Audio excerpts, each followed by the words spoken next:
Bienvenue sur Lithothérapie & Co. Je m'appelle Jade, je suis lithothérapeute et dans ce podcast, nous allons découvrir ce qu'est la lithothérapie. Si vous vous demandez ce qu'est la lithothérapie, ce qu'elle apporte et comment utiliser les pierres au quotidien, alors vous êtes au bon endroit.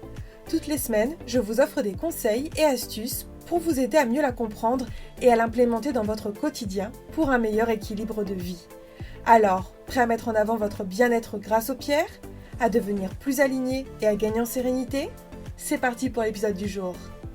Bonjour à tous et bienvenue dans l'épisode 238 du podcast Lithothérapie & Co. Et aujourd'hui, j'ai envie de vous parler des chakras. Pourquoi ? Parce que les chakras, c'est une des grilles énergétiques qui est le plus utilisée aujourd'hui au monde, en tout cas en Europe et dans beaucoup de pays industrialisés. Ça s'est très bien exporté d'Inde principalement. On a d'autres grilles énergétiques, comme par exemple les méridiens, etc. Sauf que c'est souvent des grilles énergétiques qui sont plus complexes ou en tout cas qui ont été moins importées par rapport à nous. Et les chakras, on les utilise pour tout, c'est-à-dire qu'on en parle en lithothérapie, en énergétique, en reiki, pour en fait énormément de disciplines de médecine douce et alternative. Donc c'est vrai que comprendre un chakra, c'est essentiel. Comprendre comment il évolue, comment il vit à travers nous, c'est vraiment la base pour tout le monde.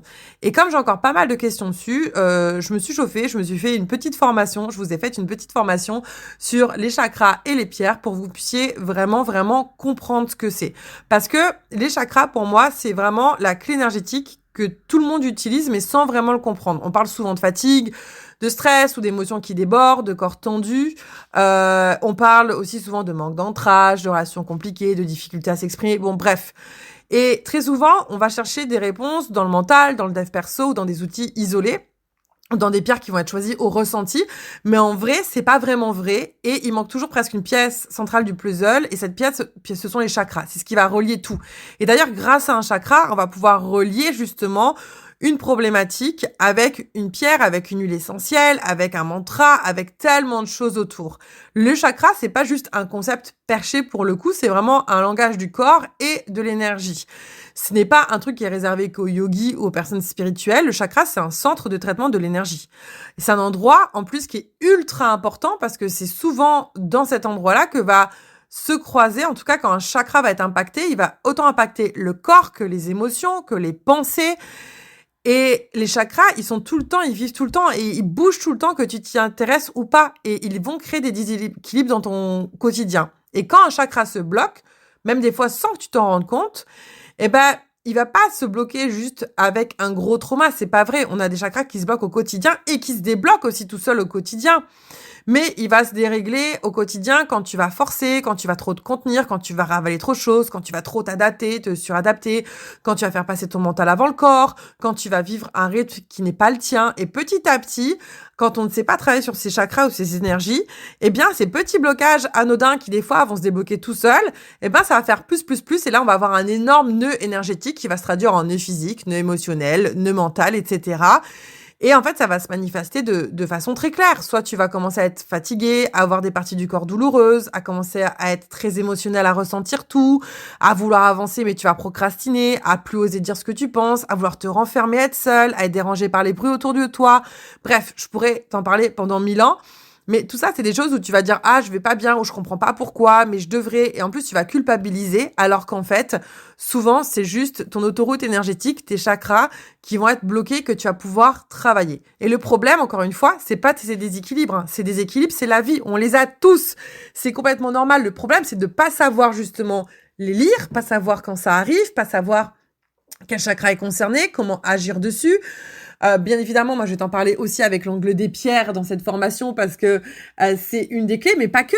Je vais aussi te parler de plein d'autres choses autour qui vont venir travailler de manière en synergie avec.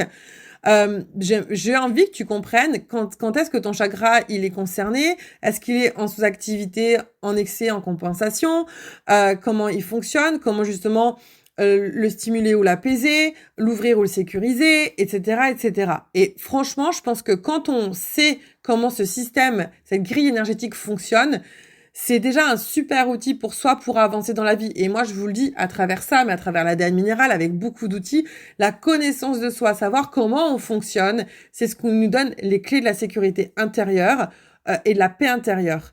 Et la grille des chakras, c'est une grille qui est accessible à tout le monde, que tout le monde peut utiliser.